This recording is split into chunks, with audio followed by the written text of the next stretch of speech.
Cultivando a convicção cristã é o título da lição 11 na classe dos adultos deste próximo domingo. O textuário está em 1 Tessalonicenses 2, versículo 3. Porque a nossa exortação não foi com engano, nem com imundícia, nem com fraudulência. O cultivo da convicção cristã é imperioso para a prática e defesa da fé em tempo de adversidades, certo? Então é preciso cultivar a convicção cristã em meio a todo esse tempo tão turbulento que temos vivido. A leitura bíblica em classe está em 1 Tessalonicenses 2, do 1 ao 12. Eu quero aproveitar para saudar a todos com a paz do Senhor Jesus. Neste vídeo estamos trabalhando aí a lição 11 na classe dos adultos. Sou o professor Denis Pereira, atuo com a EBD há mais de 25 anos e é um prazer recebê-los por aqui.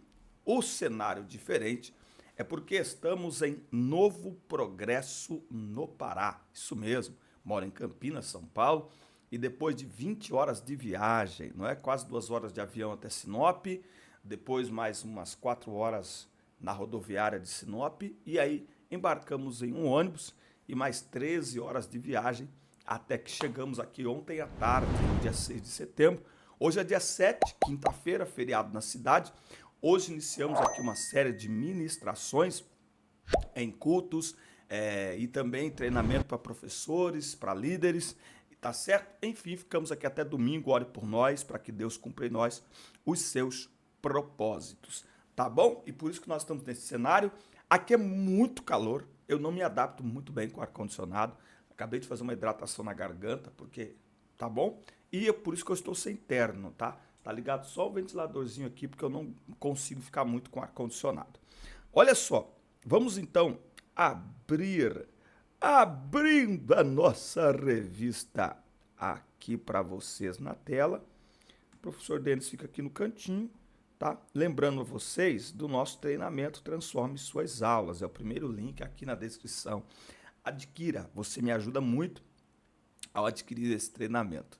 Transforme Suas Aulas. Você vai aprender a preparar uma aula, planejar uma aula, aplicar uma aula e diversificar uma aula.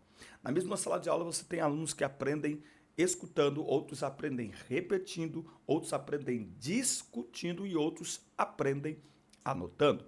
Quando o professor aprende isso, a própria aula para o próprio professor se torna mais convidativa, mais dinâmica. Por quê? Porque o professor ele começa falando, daqui a pouco ele cria ali uma discussão, o que você acha disso, o que você acha daquilo, depois ele pede para os alunos repetirem algo que ele acabou de falar, pede para eles anotarem. Quando você faz isso, a aula fica dinâmica para os alunos e para você também. Então adquira no primeiro link da descrição o treinamento Transforme Suas Aulas, tá bom? Preço especial de lançamento com acesso vitalício até que o Senhor venha ou a morte nos leve. Diante das incertezas atuais e dos ataques às doutrinas bíblicas, é indispensável ao cristão cultivar uma profunda convicção cristã. Uma profunda convicção cristã. Olha só o que deixa eu olhar aqui. Ah, tá. 2 Timóteo. Vamos olhar aqui. 2 Timóteo. Capítulo 2, tá? Capítulo 2. 2 Timóteo, capítulo 2. Capítulo 1, versículo 12, tá? Ó. Por cuja causa padeço também isto, mas não me envergonho, porque eu sei em quem tenho crido, e estou certo de que é poderoso para guardar o meu depósito até aquele dia. Conserva o modelo das sãs palavras que de mim tens ouvido, na fé e na caridade que há em Cristo Jesus. Guarda o bom depósito pelo Espírito Santo que habita em nós. Tá? Então é preciso, para o cristão, cultivar uma profunda convicção cristã. Porque quando a gente faz isso, nós não esmorecemos, não desanimamos em meio às tribulações. Pelo contrário, nós prosseguimos avante. Então, a convicção cristã ela serve para nos dar resistência espiritual para que cada um de nós possamos ser autêntico embaixador de Cristo no mundo em trevas, tá? Então, nós precisamos, anote aí, cultivar. Precisamos cultivar a nossa convicção cristã. De que forma? Bom, primeiro tópico, convicção espiritual, o poder do Espírito. Por orientação divina, o evangelho foi proclamado na Europa. Paulo teve uma visão em que um homem lhe dizia: passa a Macedônia e ajuda-nos. A partir dessa revelação, a mensagem da cruz foi anunciada em Filipos e depois em Tessalônica. O apóstolo deixa claro que o evangelho não foi pregado por mero discurso racional, mas sobretudo em poder, no Espírito e em plena convicção.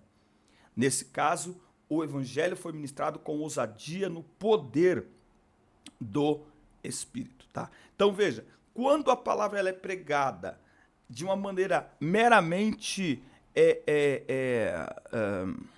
sem a convicção espiritual, nós reduzimos a pregação ao mero intelectualismo humano, certo? Então nós somos mais do que nunca entender que a pregação do evangelho ela produz mudança, ela produz transformação.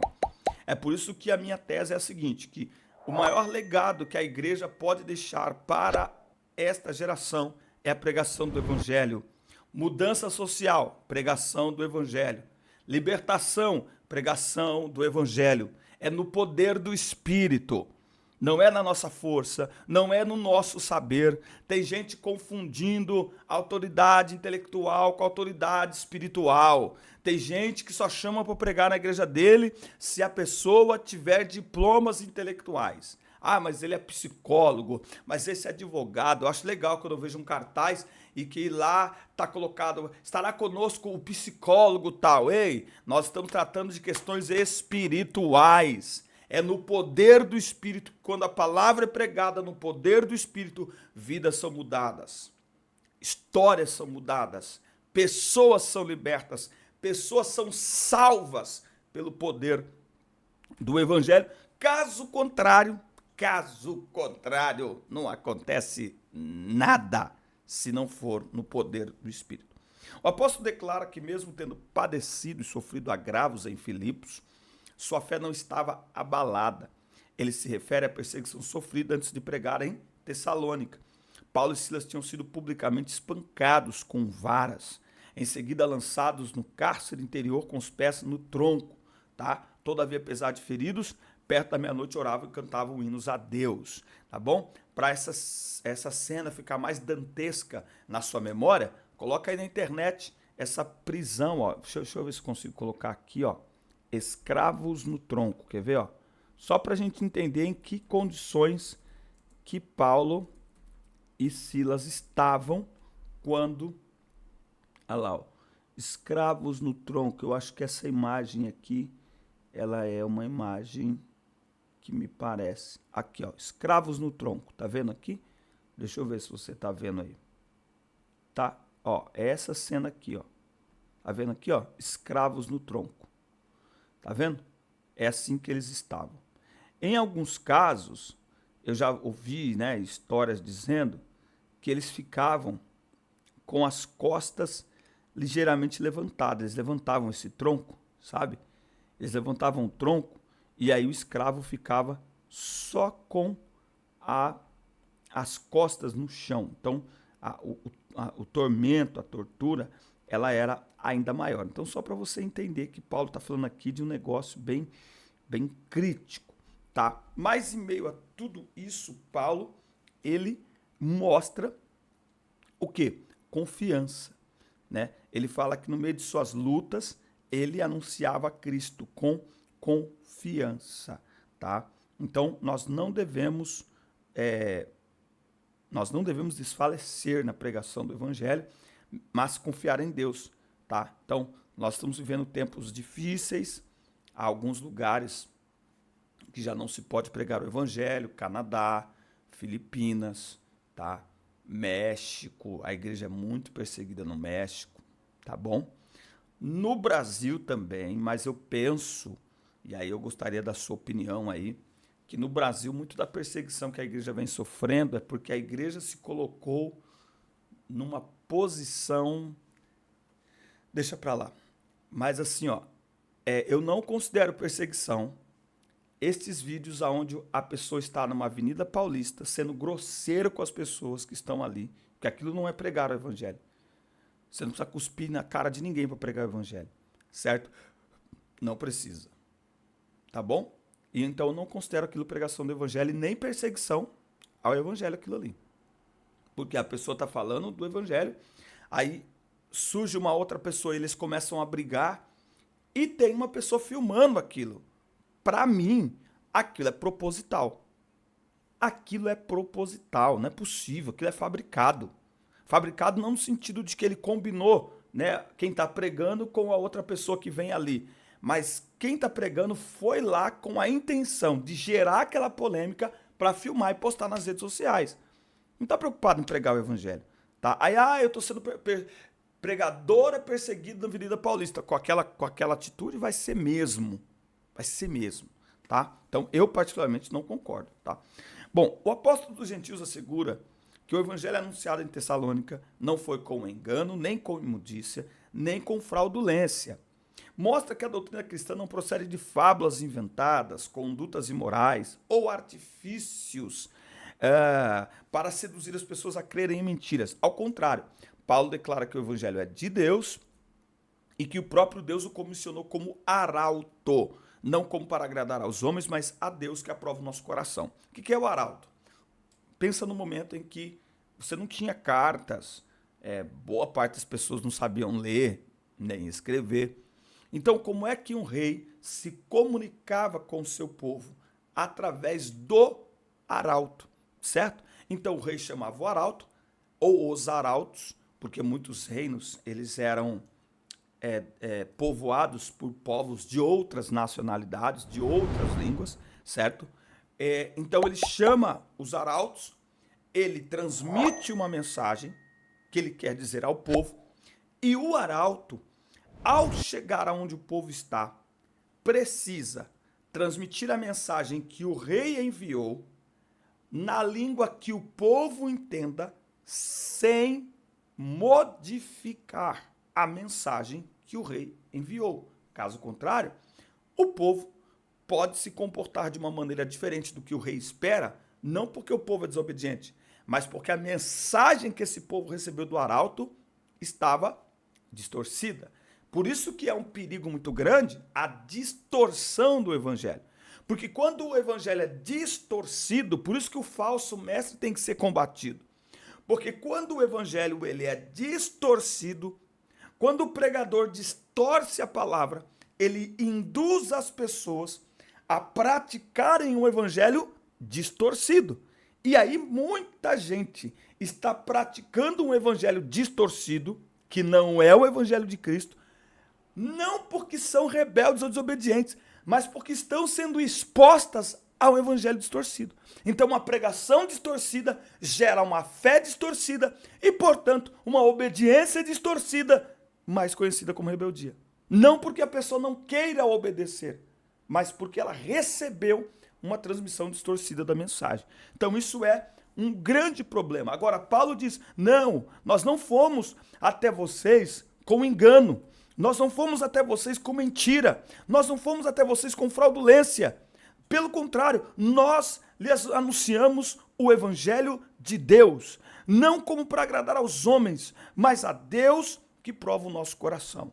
Então é verdade, tem muita gente falando baboseira por aí, mas tem muita gente pregando a verdade. E qual é a separação? Quem fala baboseira, quem prega o evangelho distorcido, tudo que ele fala é para agradar as pessoas. Tudo que ele fala agrada as pessoas, conforma as pessoas. Mas quem é chamado por Deus de verdade, ele prega a palavra de Deus, ele confronta com amor, mas confronta. Certo? Muito bem. Tópico 2. Então, nesse sentido, somos exortados a manter a fidelidade na pregação, repudiar os falsificadores da palavra de Deus e anunciar Cristo com sinceridade. Tá? Então, quem anuncia Cristo com sinceridade não está atrás de popularidade. Amém? É isso. Então, a primeira convicção, ela é espiritual. Primeira convicção espiritual, certo? Então, poder do Espírito, confiança em Deus, não é? E fidelidade na pregação.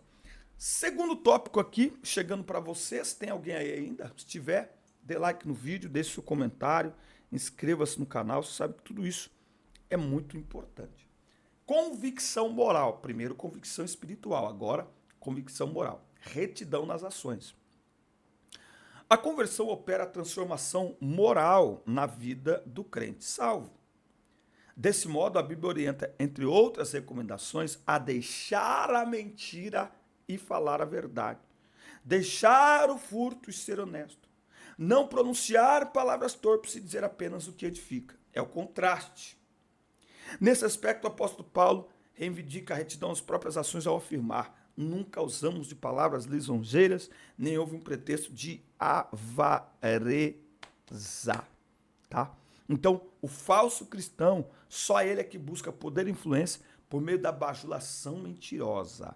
Tá? Agora, a conduta de retidão é uma virtude do crente regenerado. Então, muito cuidado com a bajulação.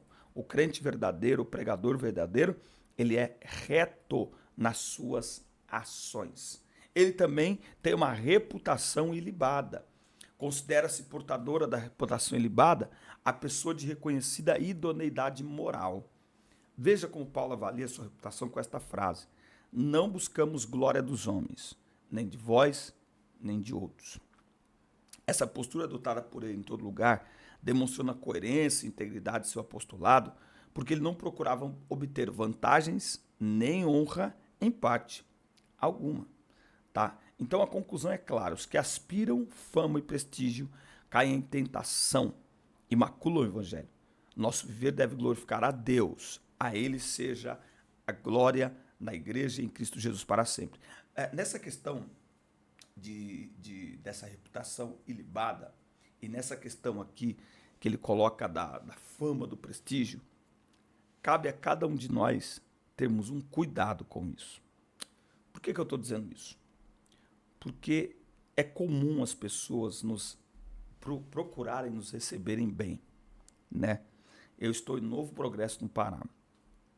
Ontem o líder falou assim para mim: o que o meu irmão quer e tal, eles todos preocupados, né? Quer comer alguma coisa especial? Eu falei para ele: amigo, não vim aqui dar trabalho para vocês. Fiquem tranquilos. Não, meu irmão, mas nós temos que receber o senhor bem, aquela coisa toda. Legal. Mas eu preciso me policiar o meu coração, para não ir além do que devo. Então, ser bem recebido, aceitar com educação, ok. Mas eu não posso deixar isso descer ao meu coração, ok? Esse é o grande problema. O grande problema, agora de uma forma mais ampla, falando, não específico daqui. O grande problema é quando, por causa do talento, as pessoas passaram a ser tratadas como artistas no meio cristão. Então, o mesmo tratamento que se dá a um artista secular, se dá o mesmo tratamento a um cantor cristão transformado em artista. E hoje, mais perigoso ainda, jovens, principalmente jovens, que num dia estão cantando numa igreja para 100 pessoas, servindo na igreja local, alguém vai lá e grava um vídeo, posta, e daqui 3 meses é avião, é não sei o quê, papapá. Tá preparado para isso? Porque se não tiver, se rende, hein? Tem que estar preparado para entender que o avião é só um avião, é só uma passagem de avião, não tem glamour nenhum no avião, não tem, é um meio de transporte, é só um avião, né? Por isso que eu falei, ó, viajei 2 horas de avião, depois 4 horas dormindo na rodoviária e depois 13 horas de ônibus. Que glamour que tem nisso? Não tem glamour, né? Mas a gente tem que, como eu disse, o nosso coração precisa estar no lugar certo, tá? Aqui ele tem também a vida irrepreensível.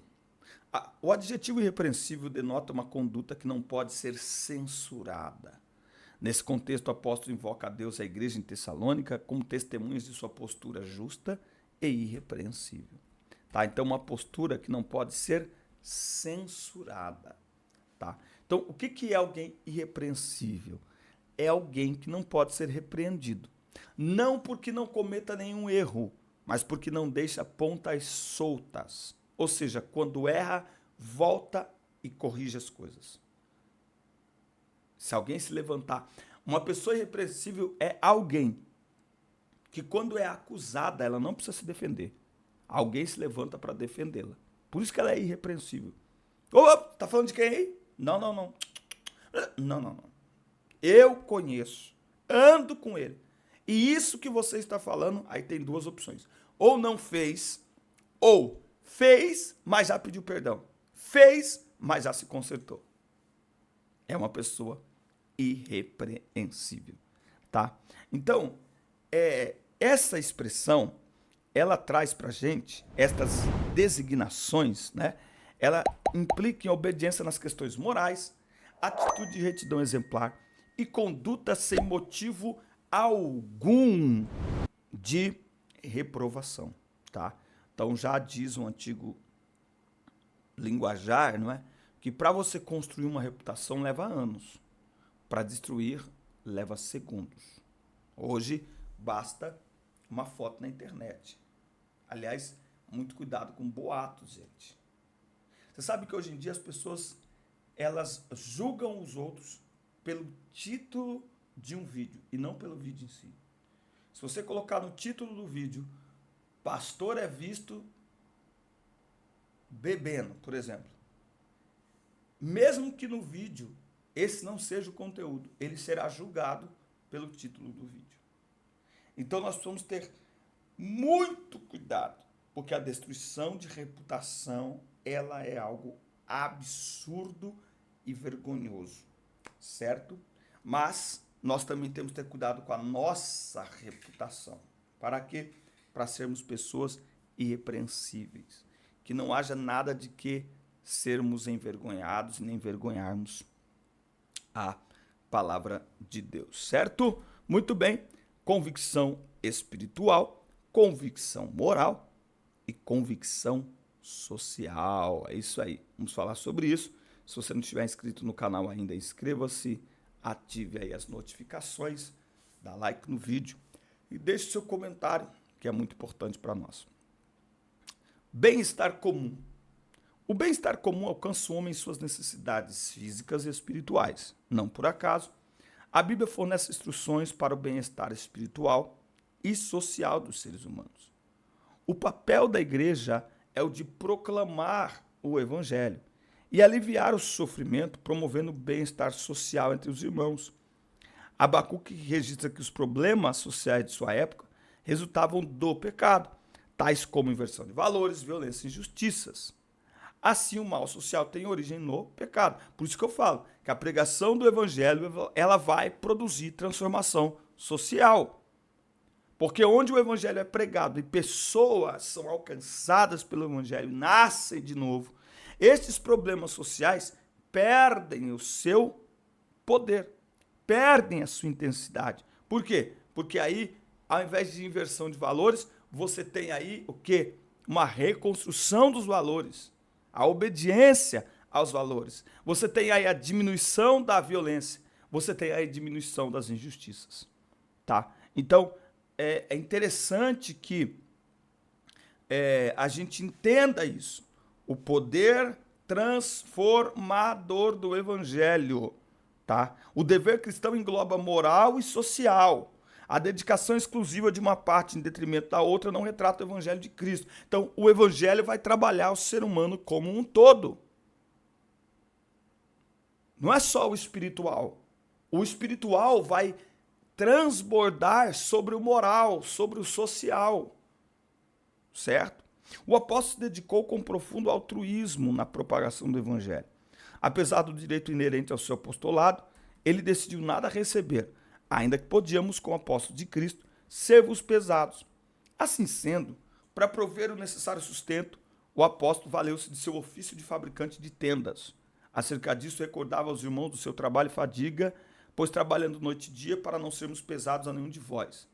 Para não se tornar um fardo para a igreja, ele se desgastou numa atividade laboral extenuante. Há quem, portanto, ressaltar que a Bíblia não condena a provisão financeira para os obreiros, pois o próprio apóstolo escreveu que aos que anunciam o evangelho, que vivam do evangelho e que digam ao obreiro do seu salário, tá? Eu faço aqui um parênteses aqui, como quem viaja pregando a palavra de Deus. que a pergunta que mais me incomoda é a pergunta: quanto o irmão cobra para pregar? Gente, essa pergunta não deveria existir. Está errado. Uma igreja verdadeiramente ensinada, ela jamais vai fazer essa pergunta ao pregador. Jamais. Por quê? Porque é a igreja que conhece as suas condições e, portanto, é a igreja que deve manifestar sua generosidade. Essa pergunta ela leva a valores astronômicos, certo? Essa pergunta leva ao mercado da Bíblia. Não tem o mercado da bola? É o mercado da Bíblia. Quem paga mais, eu vou. Mas quem está fazendo a pergunta errada? Quem convida. Ai, meu Deus do céu, quem convida? Claro que para os figurões, né? Para os engraxadores de sapato igual eu, deixa pra lá, vai. Deixa pra lá. Bom, ó, nesse sentido aprendemos que o amor sacrificial e o trabalho voluntário desprendido são essenciais para o crescimento do reino e devem fazer parte de uma profunda convicção cristã como contraponto claro ao espírito da Babilônia, que é o oposto do altruísmo cristão. Então, por isso que eu defendo que todo pregador ele sirva a igreja local. Entende? Todo pregador deve servir a igreja local. Ele deve dedicar-se também na igreja local. É ali na igreja local aonde nós servimos os irmãos, somos tratados, somos curados. É na igreja local. É lá que demonstramos todo o desprendimento de qualquer coisa, certo? Quando eu viajo, porque viajou, porque foi convidado, porque vai ficar no hotel. Mas é lá na minha igreja local, onde não tem convite, onde eu nem sei se eu vou ter oportunidade naquele culto, certo?